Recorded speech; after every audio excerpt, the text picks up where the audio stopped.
मैंने आपसे कहा था कि हमारे जो टॉपिक थे जो रह गए थे उसमें एक टॉपिक ये है थर्मो रेगुलेशन इन मैमल्स।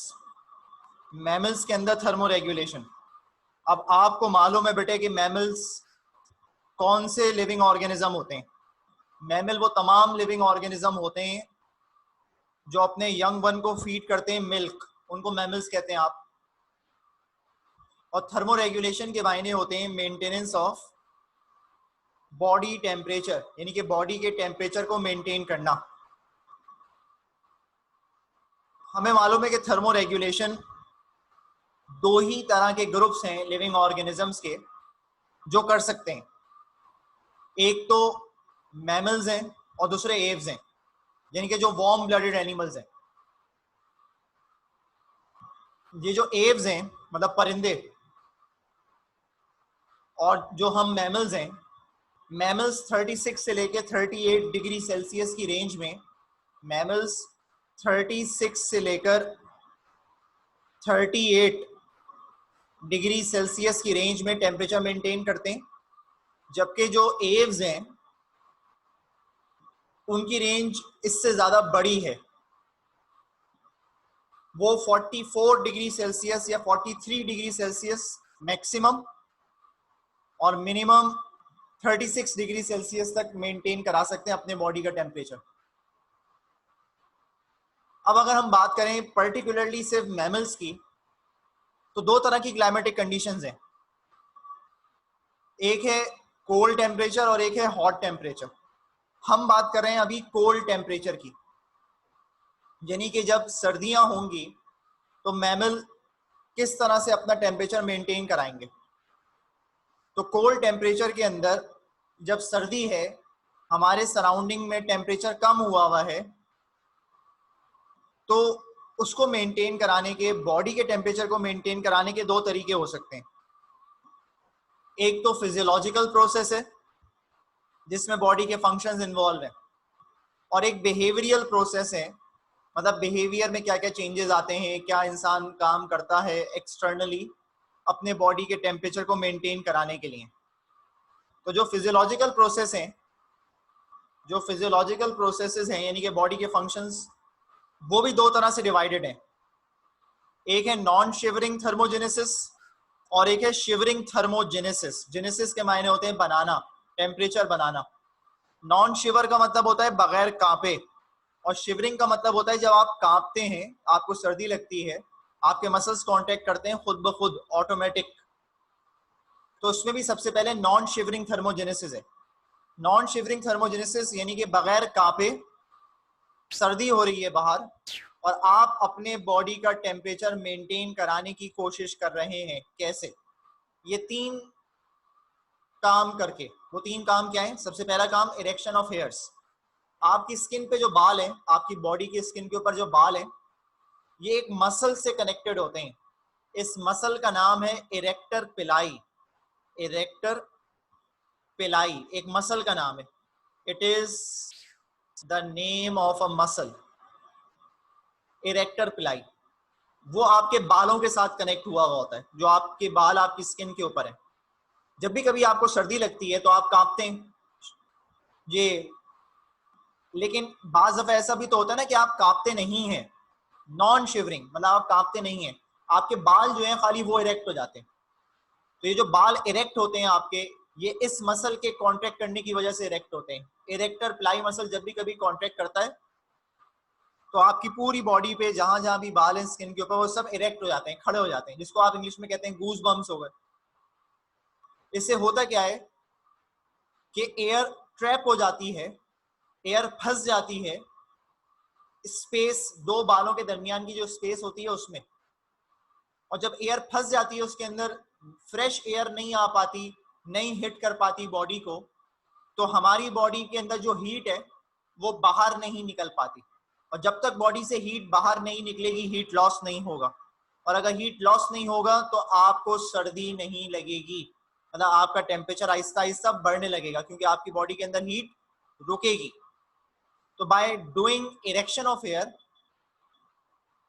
जो फ्रेश कोल्ड एयर है ये टच नहीं करती बॉडी को तो बॉडी से हीट नहीं निकलती, और जब तक बॉडी से हीट नहीं निकलती बॉडी के अंदर हीट स्टे करती है तो टेम्परेचर राइज होने लगता है और आपको सर्दी जो लग रही थी अब वो लगना कम हो जाएगी पहले से। उसके बाद दूसरी चीज क्या करते हैं, reduction in blood flow towards skin.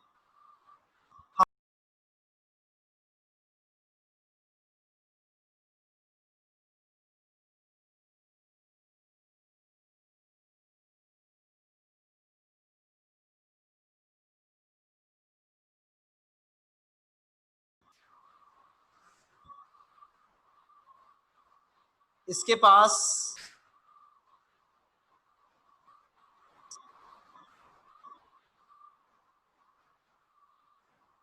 Heat जो है, इसके पास ब्लड सप्लाई है,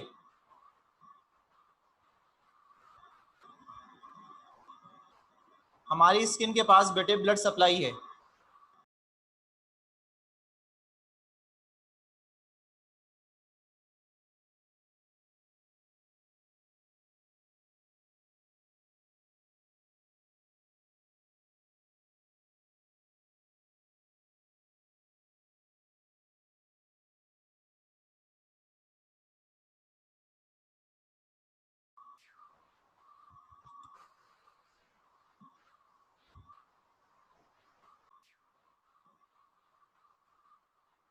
अब दूसरा काम, reduction in blood flow towards skin.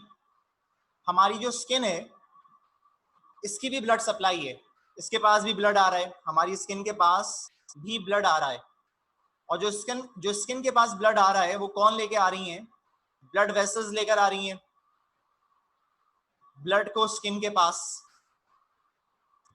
हमारी बॉडी की जितनी भी हीट है वो ट्रेवल करती है अलोंग द ब्लड, ब्लड में हीट ट्रेवल करती है एक जगह से दूसरी जगह, जहां जहां ब्लड जाता है वो हीट को लेके जा रहा होता है अपने साथ। तो अगर आपकी स्किन के पास ज्यादा ब्लड आएगा तो उसका मतलब है ज्यादा हीट आएगी, और जब स्किन के पास ज्यादा हीट आती है तो यही तो रास्ता है जहां से हीट बाहर निकलती है स्किन से। तो अगर ज्यादा ब्लड आएगा स्किन के पास तो बॉडी से ज्यादा हीट लॉस होगी। आपको तो सर्दी लग रही है, तो अब आप क्या करते हैं, हमारी बॉडी क्या करती है, वेजो कंस्ट्रिक्शन कराती है, हमारी बॉडी वेजो कंस्ट्रिक्शन कराती है। वेजो कंस्ट्रिक्शन के मायने होते हैं reduction of a vessel. Vessel का जो डायमीटर है जो स्किन को सप्लाई कर रही है वेसल, उसका डायमीटर कम कर लेते हैं, जिसकी वजह से कम ब्लड आता है स्किन के पास। और जब ब्लड स्किन के पास कम आता है तो हीट लॉस भी कम होता है। तो ज्यादा हीट कहाँ रुकती है, बॉडी के अंदर, और टेम्परेचर राइज होने लगता है, जिसकी वजह से आपको ठंड का एहसास कम होने लगता है। और तीसरी चीज जो नॉन शिवरिंग थर्मोजेनेसिस में है वो सबकुटेनियस फैट एक्यूमुलेशन है। इसका मतलब है आपकी बॉडी के टिश्यूज के नीचे या टिश्यूज के ऊपर फैट आके जमा हो जाते हैं। आपको मालूम है फैट क्या होते हैं, fats are thermal insulators. Fat thermal insulators होते हैं, मतलब हीट को निकलने से रोकते हैं बाहर। और जब ये हीट को निकलने से रोकेंगे बाहर तो ज्यादा हीट कहाँ रुकेगी, आपकी बॉडी के अंदर हीट रुकेगी। और जब बॉडी के अंदर हीट रुकेगी, बॉडी से बाहर नहीं निकलेगी, तो आहिस्ता आहिस्ता टेम्परेचर बढ़ना शुरू हो जाएगा। अक्सर एनिमल हैं, एक्वेटिक एनिमल्स होते हैं जैसे सील, वेल, वॉलरस वगैरह, इन मैमल्स के अंदर भी फैट जमा हुआ होता है इनकी स्किन के नीचे, हमारे भी ऑर्गन्स के अंदर जमा हुआ होता है। जहां जहां भी फैट है, जिस जानवर में भी, वो फैट उसके अंदर से हीट को निकलने से रोकेगा। तो ये नॉन शिवरिंग थर्मोजेनेसिस का मैकेनिज्म था। अब अगर आप शिवरिंग थर्मोजेनेसिस पे आ जाएं, शिवरिंग थर्मोजेनेसिस का मतलब है कि ठंड लग रही है, टेम्परेचर कम है और आप कांप रहे हैं, आपको सर्दी लग रही है और आप कांप रहे हैं। जब आप कांपते हैं, शिवर करते हैं सर्दी के अंदर, तो आपके मसल्स कॉन्ट्रैक्ट करते हैं। जब कभी आपके मसल्स कॉन्ट्रैक्ट करते हैं तो इसका मतलब है कि मेटाबॉलिज्म जो है, चीजों का टूटना और बनना, वो इंक्रीज हो जाता है, मेटाबॉलिक रेट इंक्रीज हो जाता है। क्योंकि जब आपके मसल्स काम करते हैं तो दे विल नीड एनर्जी, उनको एनर्जी चाहिए। एनर्जी कहाँ से मिलेगी, मेटाबॉलिज्म के जरिए मिलेगी।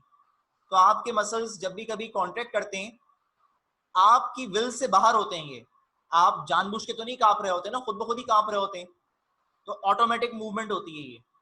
जब मसल्स कॉन्ट्रैक्ट करते हैं तो मसल्स की कॉन्ट्रेक्शन की वजह से मेटाबॉलिज्म का रेट बढ़ता है, और मेटाबॉलिज्म के रेट के बढ़ने की वजह से चीजें ज्यादा टूटती हैं। जब चीजें टूटती हैं ज्यादा तो they will produce more energy, and a type of energy is a heat. ये हीट है एनर्जी की टाइप, तो इसका मतलब है heat will produce more in quantity, ज्यादा हीट प्रोड्यूस होगी। और जब आपकी बॉडी में ज्यादा हीट प्रोड्यूस होगी तो आपकी बॉडी का टेम्परेचर बढ़ना शुरू हो जाएगा। तो कांप कर आप मसल्स को कॉन्ट्रैक्ट कराते हैं, मसल्स जब कॉन्ट्रैक्ट होते हैं तो मेटाबॉलिज्म इंक्रीज होता है, मेटाबॉलिज्म के इंक्रीज होने से ज्यादा हीट प्रोड्यूस होती है बॉडी में, ताकि आपकी बॉडी का टेम्परेचर राइज होने लगे। यहाँ पे दो हार्मोन्स हैं, एक हार्मोन है उसका नाम है एड्रीनालीन, और एक और हार्मोन है उसका नाम है थायरोक्सिन। एड्रीनालीन जो है ये मैकेनिज्म, ये दोनों हार्मोन वैसे ये मैकेनिज्म कराते हैं, मतलब शिवरिंग थर्मोजेनेसिस कराते हैं। एड्रीनालीन शॉर्ट टर्म के लिए कराता है और थायरोक्सिन लॉन्ग टर्म के लिए कराता है। आप यूं भी कह सकते हैं कि एड्रीनालीन जो है ये वो हार्मोन है जो ग्लूकोज की सप्लाई को बढ़ाता है ब्लड में, जिसकी वजह से रिस्पायरेशन जो है वो ज्यादा तेज होने लगती है और ज्यादा एनर्जी प्रोड्यूस होती है। जबकि थायरोक्सिन जो है, जो हार्मोन है, ये इंक्रीज करता है रिस्पायरेशन के रेट को डायरेक्टली, जिसकी वजह से ज्यादा हीट प्रोड्यूस होती है। तो दोनों के दोनों एक तरह से रिस्पायरेशन के रेट को बढ़ाते हैं, एड्रीनालीन भी और थायरोक्सिन भी। जब रिस्पायरेशन ज्यादा होगी, ज्यादा ऑक्सीजन जाएगी बॉडी में, तो उसका मतलब है ज्यादा मेटाबॉलिज्म होगा, और जब ज्यादा मेटाबॉलिज्म होगा तो it will produce more heat, तो ज्यादा हीट प्रोड्यूस कराएंगे। तो शिवरिंग थर्मोजेनेसिस में तो इस तरह से काम होता है। अब मैंने आपसे कहा था कि एक तो फिजियोलॉजिकल मैकेनिज्म था और एक बिहेवियरल मैकेनिज्म भी तो था। अभी जो हमने बात करी वो सारी फिजियोलॉजिकल मैकेनिज्म की बात करी। अब अगर हम बिहेवियरल प्रोसेस की बात करें, बिहेवियरल मैकेनिज्म की बात करें, जिसमें कोई फिजियोलॉजी इन्वॉल्व नहीं है, बॉडी के फंक्शंस इन्वॉल्व नहीं है, तो आप किस तरह से टेम्परेचर को मेंटेन करते हैं? तो जब ज्यादा सर्दी होती है आप क्या करते हैं, वो तमाम बातें इसमें आती हैं। जैसे आप अपने घर के खिड़की दरवाजों को बंद कर देते हैं, खिड़कियों को बंद कर देते हैं। हम तो ये तक करते हैं कि दरवाजों के नीचे जो गैप होता है उस तक में जो पुराने हमारे बचपन के कपड़े हैं जो भाई दर भाई तक चले आ रहे हैं वो घुसेड़ देते हैं, ताकि हवा थोड़ी सी भी कहीं से दाखिल ना हो। इसके अलावा आप अपनी खुराक को देखें, आप ज्यादा इनटेक ऑफ फूड करते हैं, ऐसे खाने ज्यादा खाते हैं जिसमें ऑयल ज्यादा होता है, फैट रिच डाइट का इनटेक बढ़ा देते हैं, गर्म कपड़े पहनते हैं, सही है, फैन वगैरह को बंद कर देते हैं। और जो एनिमल्स होते हैं वो क्या करते हैं, animals start to live in herds में रहना शुरू कर देते हैं। हर्ड्स में मतलब बहुत सारे जानवर एक दूसरे के करीब करीब आके बैठ जाते हैं, ताकि एक दूसरे की हीट उनको लगे और गर्मी का एहसास हो। तो ये तमाम चीजें तो बिहेवियरल प्रोसेस थी, ये तमाम चीजें एक्सटर्नली कोई भी जानदार कर रहा था, इसमें कोई बॉडी के इंटरनल फंक्शंस इन्वॉल्व नहीं थे। इसमें बॉडी के इंटरनल फंक्शंस ना इन्वॉल्व हो, वो सारे के सारे बिहेवियरल प्रोसेसेस कहलाते हैं। और ये सारे काम कब कर रहे थे, जब ठंड लग रही थी। अब इसी से रिवर्स अगर एक और बात करें, thermoregulation in hot temperature, बिलफर्स गर्मी हो गई है बहुत ज्यादा। अब अगर गर्मी हो जाती है ज्यादा तो यहाँ पर भी दो चीजें हैं, किस तरह मेंटेन कराएंगे बॉडी के टेम्परेचर को। एक फिजियोलॉजिकल मैकेनिज्म होगा और एक बिहेवियरल मैकेनिज्म होगा। फिजियोलॉजिकल मैकेनिज्म में जब गर्मी ज्यादा हो जाती है, जैसे आजकल हुई भी है, तो आप क्या कर रहे होते हैं, मतलब आपकी बॉडी में क्या फिजियोलॉजी होती है, आपको ज्यादा स्वेटिंग होती है, ज्यादा पसीना आता है। जब ज्यादा पसीना आता है तो ये वाटर जो है आपकी बॉडी से एक्सक्रीट होता है और आपकी स्किन पे जमा हो जाता है, जिसकी वजह से एक कूलर इफेक्ट मिलता है बॉडी को, क्योंकि एयर टच करती है वाटर को, नॉट योर स्किन। तो एक कूलर इफेक्ट मिलता है। ज्यादा गर्मियों में आप बार बार नहाते हैं ना, क्यों नहाते हैं आप, ताकि आपकी बॉडी से हीट रिलीज हो और आपको ठंड का एहसास हो। इसके अलावा जो ब्लड स्किन के पास आ रहा था अब वो ज्यादा आता है, यानी कि अब क्या होती है, हॉट टेम्परेचर पे वेजोडाइलेशन होती है, हॉट टेम्परेचर पे वेजोडाइलेशन होती है, मतलब ज्यादा ब्लड आता है स्किन के पास। और जब ज्यादा ब्लड आता है स्किन के पास तो ज्यादा हीट लेकर आता है, तो बॉडी से ज्यादा हीट बाहर निकलती है, तो बॉडी में कम हीट होती है। जब कम हीट होगी तो गर्मी का एहसास कम लगेगा आपको।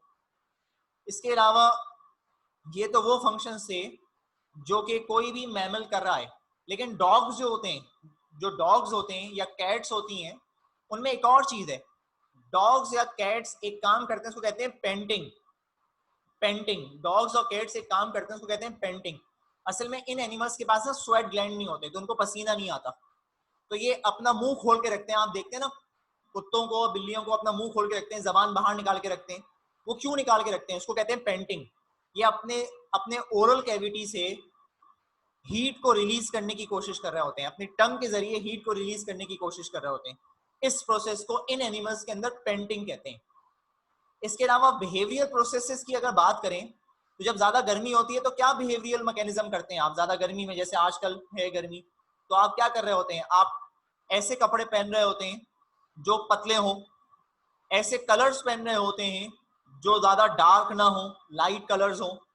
इसके अलावा शेडी प्लेसेस में बैठ रहे होते हैं, बार बार नहा रहे होते हैं, दरवाजे खिड़कियां खोले हुए हैं, एसी पंखे तमाम चीजें चलाई हुई हैं, कम खुराक खा रहे हैं, कम खाना खा रहे हैं। मैं नॉर्मल इंसानों की बात कर रहा हूँ। कम खाना खा रहे हैं, कम इनटेक ऑफ फूड कर रहे हैं आप, तो जिसकी वजह से हीट कम प्रोड्यूस हो आपकी बॉडी में और आपको गर्मी का एहसास ज्यादा ना लगे। तो बेटे ये पूरा टॉपिक जो था ये थर्मोरेगुलेशन के ऊपर था। थर्मोरेगुलेशन किसके अंदर? इन मैमल्स, मैमल्स के अंदर या एव्स के अंदर।